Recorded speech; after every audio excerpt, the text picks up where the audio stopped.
چلے اسی تنخواہ میں سے جب بندہ بڑے بیٹے کی شادی کر کے بہو بیاہ کے لے آئے تو پھر بھی کام چلتا ہے، اور جب اس بیٹے کو اللہ بچے عطا کر دے تو اسی گھر میں، اسی آنگن میں، اسی چھت کے نیچے کام چلتا ہے۔ تو پھر تو مان جانا کہ چلانے والا تو نہیں، چلانے والا کوئی اور ہے۔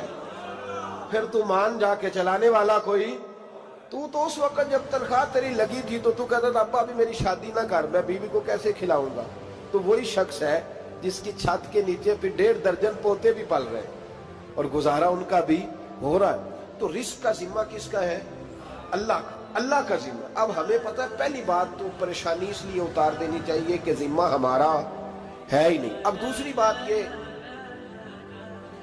کہ ذمہ داری کس کی ہے؟ اللہ حکیم بھی ہے اور علیم بھی ہے، حکیم بھی ہے اور جانتا بھی ہے اور اسے پتہ بھی ہے کہ دینا کس طرح ہے۔ اب ہم پتہ کیا کہتے ہیں؟ کہتے ہیں وہ جو بندہ پجاروں میں بیٹھا ہے وہاں اسے نہیں بیٹھنا چاہیے تھا، اور میرا حق تھا۔ تجھے زیادہ پتہ ہے کہ اللہ کو؟ بول کے بتانا کس کو پتہ زیادہ ہے؟ کیوں جی؟ تو آپ اصل ٹینشن پتہ کب لگتی ہے؟ جب بندے کہتے ہیں نہیں وہ پجاروں میری تھی، میرا حق تھا۔ وہ جب گزرتی ہے نا پاس سے مہران کے تو مہران والا ٹینشن بڑی لیتا ہے، حالانکہ اللہ کو زیادہ پتہ ہے کہ وہ حق۔ ایک بات اپنے ذہن میں یاد رکھ لیں، رٹ لیں کہ جو میرے لیے بہتر تھا میرے رب نے مجھے دے دیا، تو بات ختم ہو گئی۔ بس وصل اچھا ہے نہ فراق اچھا ہے، یار جس حال میں رکھے وہی حال اچھا ہے۔ بس جو میرے حق میں بہتر تھا میرے رب نے مجھے، مسئلہ یہ ہے کہ تو اس پہ راضی ہونے کو تیار نہیں۔ حضرت علی کرم اللہ تعالیٰ وجہ الکریم نے میرے نبی پاک کی ایک حدیث بیان کی ہے، اور جناب علی جب یہ حدیث بیان کیا کرتے تھے تو حضرت مجاہد فرماتے ہیں یوں لگتا تھا کہ جیسے حضرت علی ہمیں ہر پریشانی سے نکال رہے ہیں۔ مولا علی شیر خدا رضی اللہ تعالیٰ عنہ فرماتے ہیں کہ مجھے میرے نبی پاک صلی اللہ علیہ وسلم نے ایک طریقہ دیا تھا ٹینشن فری ہونے کا، آپ فرماتے ہیں مجھے تو بڑا راس آیا ہے، تم بھی اگر کر لو گے تو تمہیں بھی فائدہ دے گا۔ کہا وہ کیا؟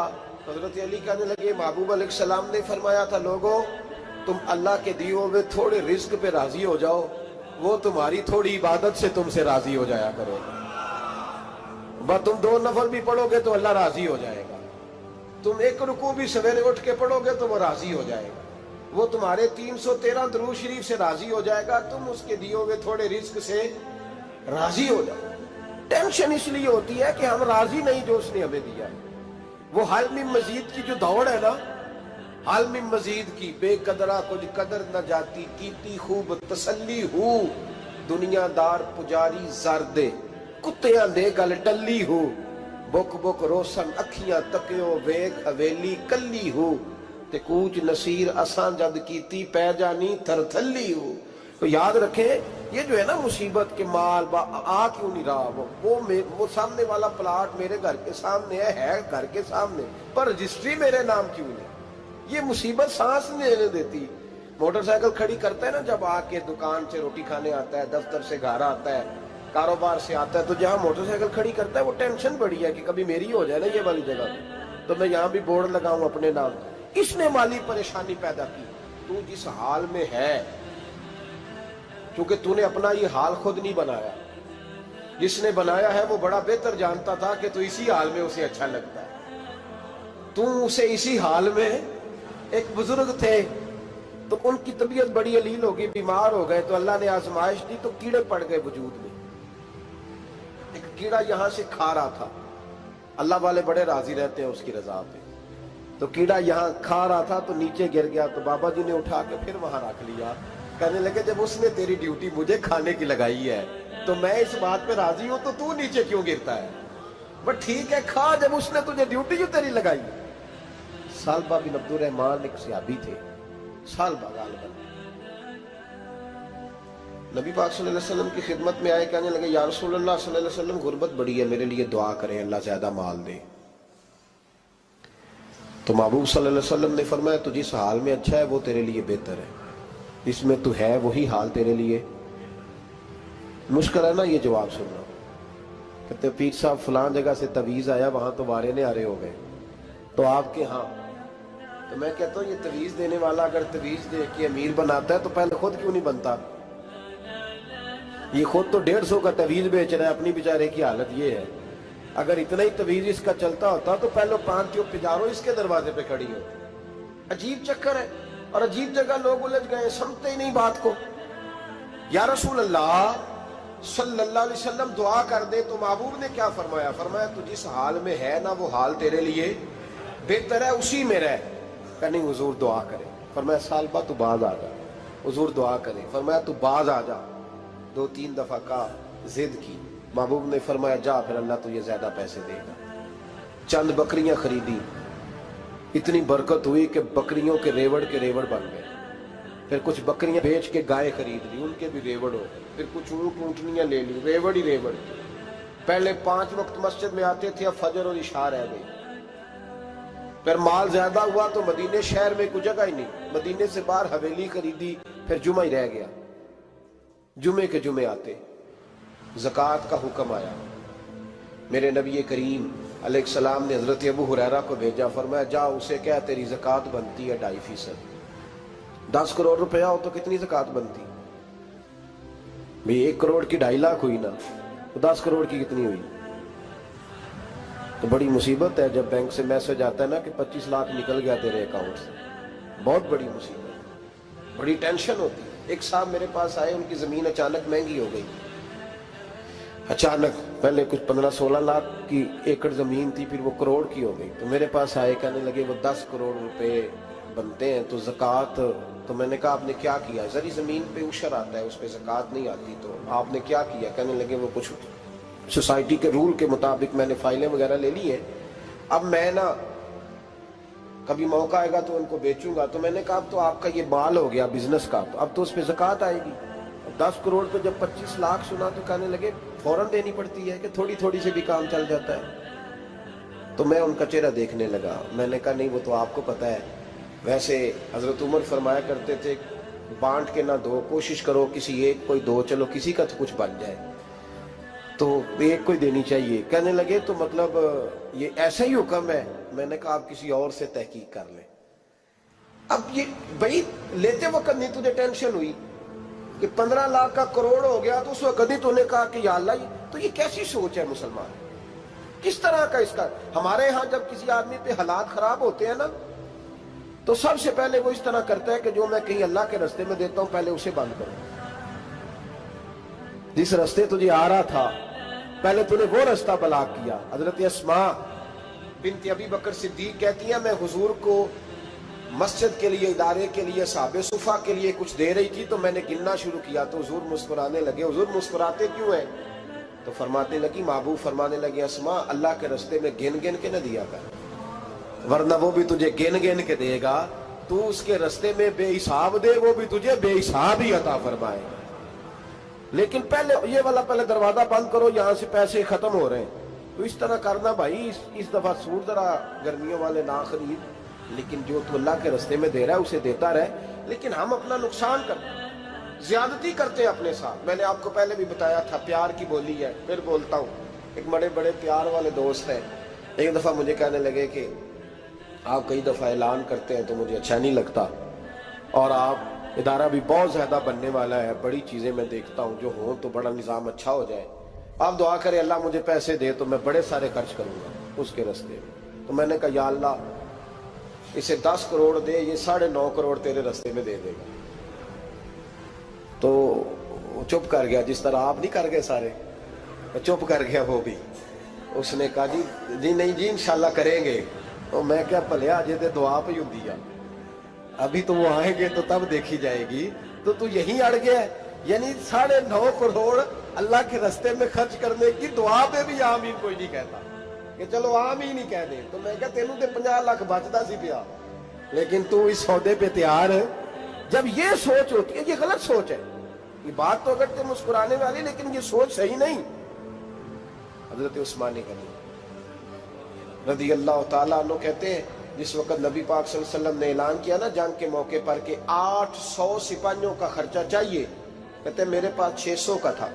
یہاں ایک روایت میں حضور نے 1000 کا اعلان کیا تو میرے پاس 800 کا تھا. جب 2-3 دفعہ نبی پاک نے اعلان کیا تو کہتے ہیں میں نے کھڑے ہو کے کہا یا رسول اللہ پورا 800 کی طرف سے. کہتے میں نے 200 سپاہی کا خرچہ ادھار اٹھایا لیکن پورے 2 مہینے نہیں گزرے تھے، رب کریم نے مجھے کئی گنا کر کے پیسے واپس عطا فرما دیے۔ پر بات تو یہ ہے کہ تیری وہاں لو لگی ہو، تو تجارت کرتا ہے ان لوگوں کے ساتھ جو کیا دے سکتے۔ تو سالبہ کے پاس حضور نے پیغام بھیجا، پہلے تو کہا تیرے لیے بہتر نہیں مال، جب اصرار کیا تو بڑی برکت ہو گئی، بڑا آیا تو فرمایا زکوٰۃ دے، 2.5% زکوٰۃ ہے۔ اب جب سوچا کہ 5 اونٹوں پہ ایک بکری جائے گی اور بڑا سارا مجھے دینا پڑے گا، اب جب غور کیا تو یہ تو نہ کہا کہ میں نہیں دیتا۔ حضرت ابو ہریرہ سے کہنے لگے نبی کریم علیہ السلام کی خدمت میں عرض کرنا کہ میں خود آؤں گا۔ حضرت ابو ہریرہ نے آ کے عرض کی یا رسول اللہ صلی اللہ تعالی علیہ وسلم، حضور وہ کہتے تھے میں خود آؤں گا، تو کہتے ہیں محبوب نے ٹھنڈی سانس لی، فرمایا اسے کہا تھا کہ تیرے لیے مال بہتر نہیں، اب ہلاک ہو گیا، ہائے افسوس ہلاک ہو گیا۔ ان کو بھی تھوڑی دیر کے بعد احساس ہوا کہ یہ میں نے کیا کیا، نبی پاک کو ہی کہہ دیا نہیں ہے، حضور کو کہہ دیا بعد میں آؤں گا۔ اب دوڑے آئے، عرض کی حضور میں سارا کچھ لے کے آئے ہوں، قبول کر لیں۔ محبوب نے فرمایا گویا بلال حبشی کی خشک کھجور بھی قبول ہے، اور صہیب رومی ایک اٹی بان کی لائے تو وہ بھی قبول ہے، اور عمار بن یاسر اور مصعب بن عمیر اگر 2 دینار دے جائیں اور کوئی پرانا جوڑا کسی سپاہی کے لیے چھوڑ جائے تو وہ بھی قبول ہے، لیکن تو اپنا لاکھوں لے کے چلا جا، تیرا کوئی نہیں قبول، معاف کر دیں۔ فرمایا جا معاف کیا، پر پیسے لے کے نہ آنا۔ اگلے سال پھر آئے، بندے ہوئے ہاتھ ہیں، محبوبہ میں دولت کا کیا کروں گا، آگ لگانی ہے، قبول کر لیں۔ فرمایا تو لے جا، تیرا نہیں قبول، گرا جو ان کی نگاہ سے وہ سنبھل نہیں سکتا۔ حضور نے وصال ظاہری کیا تو جناب صدیق اکبر کے پاس آئے، لاکھوں کا مال، ابو بکر قبول کر لو، تو جناب صدیق اکبر کہنے لگے اس کا کر لو جس کا نبی نے نہیں کیا، چل جا کوئی نہیں چاہیے۔ حضرت عمر کے زمانے میں قحط پڑ گیا، بارشیں نہیں ہوتی، غلہ نہیں ملتا، حالات خراب ہے، مالی طور پہ بحران آ گیا، غربتیں، مجبوریاں، تکلیفیں، آ کے روئے، عمر میرا قبول کر لو، مجھے معافی تو مل گئی تھی نا۔ فرمایا معافی اپنی جگہ پہ، پر جس کا مصطفیٰ نے قبول نہیں کیا۔ بہت سارے لوگوں کو پتہ ہی نہیں کہ ان کا قبول ہی نہیں ہوا، اور وہ الجھے ہوئے، انہیں خبر ہی نہیں کہ اصل بات کیا ہے۔ فرمایا جس کا مصطفیٰ کریم نے قبول نہیں کیا، اب ہیرے اور جواہرات بھی لے کے آئے تو بھوکے مریں گے، پر اس کا قبول، اس بات پہ راضی رہو اس حال میں اللہ نے رکھا ہوا، اس حال میں راضی رہو۔ جو مصیبت ہے نا دیکھنی کہ وہ بھی میرے پاس، تمہیں کیا پتا، کبھی پوچھ تو صحیح اس سے وہ کس مصیبت کا شکار ہے، جو مالی طور پہ بڑا امیر ہے، تو اس کی طرف دیکھ کے اپنا دل برا کرتا ہے۔ بس جس حال میں رب نے رکھا ہے اس حال میں رہ۔ حضرت عثمان غنی کے زمانے میں تو وہ وصال کر گئے، لیکن بھائی تو جس حال میں تیرا رب تجھے رکھتا ہے اس حال میں رہ، تیری مالی پریشانیاں ختم ہو جائیں۔ میں نے پہلے بھی شاید آپ کو ایک دفعہ کہا تھا، میں تعلیم سے فارغ ہوا تو میرے ایک استاد اور میرے کچھ دوست کہنے لگے افریقہ آ جائیں آپ، وہاں بہت بڑا ادارہ ہے، اس کو چلائیں، اس کو سنبھالیں۔ میری والدہ سے میں نے کہا، کچھ طبیعت ہوتی ہے نا انسان کی، میرا بھی دل لگ گیا۔ میری اماں پڑھی نہیں تھی لیکن اللہ نے دانائی بڑی عطا فرمائی تھی، حکمت بڑی تھی، سیانی بڑی تھی۔ تو میں نے کہا اماں جی وہ مجھے ساؤتھ افریقہ کی دعوت ہو رہی ہے تو آپ کیا کہتی ہیں؟ اٹھ کے میرے پاس آ گئے اور مجھے انہوں نے اپنے بازوؤں میں لے لیا، پھر میرا ماتھا چوما، کہنے لگی پتر میں تے وال بھی نہ پوٹ کے دیوا کسی، ہم نے دولت کا کیا کرنا، تو اللہ کا نام لے کے کہیں بیٹھ جا، رب کریم رون کے لگا دے گا، خیر ہو جائے۔ تو میرے بھائی یاد رکھیں ان چیزوں سے تھوڑا سا دیکھیں نا، قناعت کریں، جو اللہ نے دیا اس پہ راضی ہو جائیں، اللہ بڑا مہربان ہے، وہ آسانیاں کر دیا کرتا ہے۔ تو یاد رکھیں میرے رسول کریم علیہ السلام نے ایک تو ہمیں درس یہ دیا ہے کہ تو سمجھ جا، قرآن نے ہمیں بتایا ہے کہ روزی تیری ذمہ داری نہیں، روزی کس کی ذمہ داری ہے؟ اللہ کی۔ اور دوسری بات یہ کہ جو اللہ نے تمہیں دیا ہے اس پہ تو راضی ہو جا، تیری مالی پریشانیاں ختم ہو جائیں۔ اور پھر حضور صلی اللہ علیہ وسلم نے فرمایا مذہبی طور پر جب دیکھو تو آگے دیکھو، اور دنیاوی طور پر جب دیکھو تو پیچھے دیکھو، پریشانی ختم ہوگی۔ مذہبی طور پر جب دیکھو، جو 5 نمازیں پڑھتا ہے وہ تہجد پڑھنے والے کو دیکھے، اور جو تہجد پڑھتا ہے وہ اشراق چاشت پڑھنے والے کو دیکھے، اور جو بندہ اشراق اور چاشت پڑھتا ہے پھر اس کو دیکھے جو سارا دن مصطفیٰ پہ درود پڑھتا ہے۔